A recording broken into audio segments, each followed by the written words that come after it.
প্রতি বছরের ন্যায় এবারও ভাষা শহীদদের স্মরণে যথাযথ মর্যাদায় উদ্যোগিত হতে যাচ্ছে মহান শহীদ দিবস ও আন্তর্জাতিক মাতৃভাষা দিবস 2026।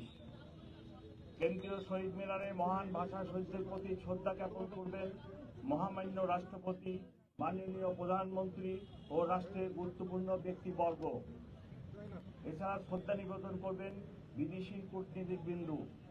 এরপরই কেন্দ্রীয় শহীদ মিনার সর্বসাধারণের শ্রদ্ধা নিবেদনের জন্য উন্মুক্ত করে দেওয়া হবে। প্রিয় সাংবাদিকবৃন্দ, মহান শহীদ দিবসে ভাষা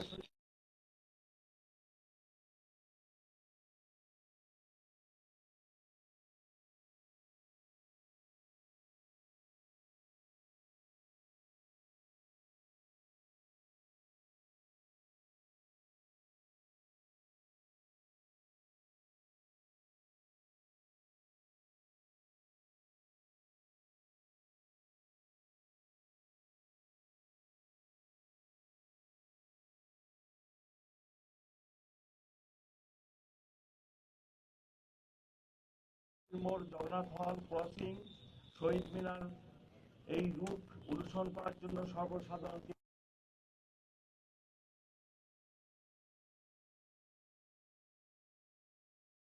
হল ক্রসিং শহীদ মিনার এই রুট অনুসরণের জন্য সর্বসাধারণকে অনুরোধ করা হলো।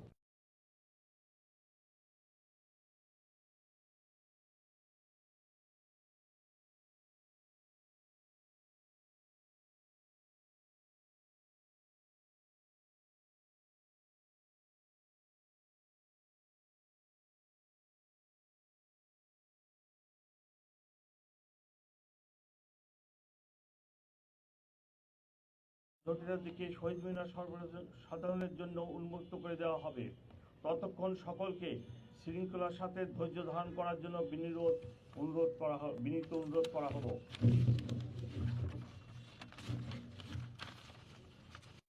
প্রিয় সাংবাদিকবৃন্দ, কয়েকদিন পূর্বেই অনুষ্ঠিত হয়ে গেল ত্রয়োদশ জাতীয় সংসদ নির্বাচন। আপনারা দেখেছেন অত্যন্ত সুন্দর এবং সুশৃঙ্খল পরিবেশে জনগণ ভোট কেন্দ্রে এসে ভোটার বিচার প্রয়োগ করে থাকে। কোথাও কোনো নিরাপত্তা সংখ্যা ছিল না। অমর 21-এর অনুষ্ঠানেও কোনো নিরাপত্তা সংখ্যা নেই। তথাপি আমাদের নিয়মিত মূল্যায়নের পাশাপাশি squad, dog squad, bomb disposal team, crime scene unit সার্বক্ষণিক প্রস্তুত থাকবে। এছাড়া গোয়েন্দা নজরদারি সহ সাইবার মনিটরিংও জোরদার করা হবে। প্রিয় সাংবাদিকবৃন্দ, আপনাদের মাধ্যমে সম্মানিত নগরবাসীর নিকট আমার অনুরোধ, শহীদ মিনারে কেউ কোনো ধরনের ধারালো বস্তু বা দাহ্য পদার্থ বা বিস্ফোরক দ্রব্য নিয়ে আসার চেষ্টা করবেন না। সবাই নির্দিষ্ট রুট অনুসরণ করে শহীদ মিনারে প্রবেশ করবেন এবং নির্দিষ্ট রুট অনুসরণ করে প্রস্থান করবেন।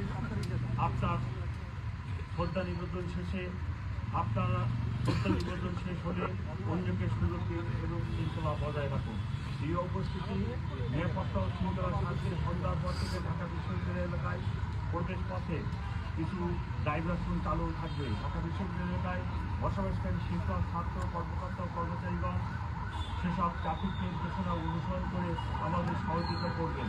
আপনাদের সকলকে আন্তরিক ধন্যবাদ ও কৃতজ্ঞতা। আমার বক্তব্যের পরে